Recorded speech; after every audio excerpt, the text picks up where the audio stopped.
ರಾಜ್ಯದಲ್ಲಿ ಶಾಂತಿ, ಸೌಹಾರ್ದತೆ ಹಾಗೂ ರಾಷ್ಟ್ರೀಯ ಏಕತೆಯನ್ನು ಬಲಪಡಿಸುವ ನಿಟ್ಟಿನಲ್ಲಿ ಭಯೋತ್ಪಾದನೆ ವಿರುದ್ಧ ಜನರಲ್ಲಿ ಜಾಗೃತಿ ಮೂಡಿಸುವ ಅಗತ್ಯವೆ ಎಂದು ಮುಖ್ಯಮಂತ್ರಿ ಸಿದ್ದರಾಮಯ್ಯ ಹೇಳಿದರು.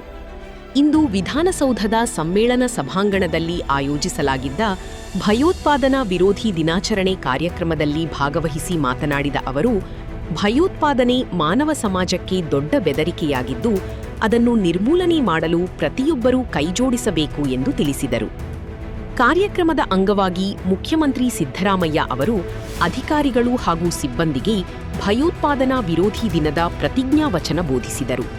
ಬಳಿಕ ವಿಧಾನಸೌಧದ ಸಮ್ಮೇಳನ ಸಭಾಂಗಣದ ಮುಂಭಾಗ ಮಾಧ್ಯಮ ಪ್ರತಿನಿಧಿಗಳೊಂದಿಗೆ ಮಾತನಾಡಿ, ದೇಶದ ಏಕತೆ ಮತ್ತು ಅಖಂಡತೆಗೆ ಧಕ್ಕೆ ತರುವ ಯಾವುದೇ ಶಕ್ತಿಗಳನ್ನು ತಡೆಯುವುದು ಪ್ರತಿಯೊಬ್ಬ ನಾಗರಿಕನ ಜವಾಬ್ದಾರಿಯಾಗಿದೆ ಎಂದು ಹೇಳಿದರು.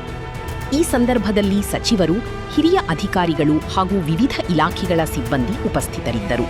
ರಾಜ್ಯದ ಸೆಸ್ ಏನಾದರೂ ಕಡಿಮೆ ಮಾಡ್ತೀರಾ ಅಂತ ಪ್ರಸ್ತಾಪ ಏನಾದರೂ ಇದಾವ ಅಂತ? ಟ್ಯಾಕ್ಸ್ ಏನಾದರೂ ಕಡಿಮೆ ಮಾಡ್ತೀರಾ ರಾಜ್ಯದಿಂದ ಅಂತ ಸರ್? ಯಾವುದು? ಪೆಟ್ರೋಲ್ ಡೀಸೆಲ್ದು ಸರ್. ಅವ್ರು ಏರ್ಸೋದು ನಾವು ಕಡಿಮೆ ಮಾಡೋದ? ಅವ್ರಿಗೆ ನೀವು ಏನು ಮಾತಾಡೋದೇ ಇಲ್ಲ. ಅವ್ರು ಏರ್ಸಿದ್ರು ನಾವು ಕಡಿಮೆ ಮಾಡ್ತೀವಿ ಅಂತ ಪ್ರಶ್ನೆ ಕೇಳ್ತಿರೋ ಹೊರತು ಅವ್ರು ಏರ್ಸಿದ್ರ ಬಗ್ಗೆ ನರೇಂದ್ರ ಮೋದಿಯವರು ಅಧಿಕಾರಕ್ಕೆ ಬಂದಾಗ ಎಷ್ಟಿತ್ತು? ಮನಮೋಹನ್ ಸಿಂಗ್ರವರು ಎಷ್ಟಿತ್ತು?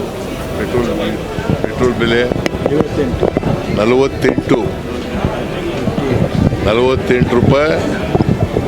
ಪೆಟ್ರೋಲ್ ಬೆಲೆ, ಡೀಸೆಲ್ ಬೆಲೆ 48 ರೂಪಾಯಿ. ಪೆಟ್ರೋಲ್ ಬೆಲೆ 70 ರೂಪಾಯಿ ಇತ್ತು. ಗ್ಯಾಸ್ ಬೆಲೆ ಎಷ್ಟಿತ್ತು?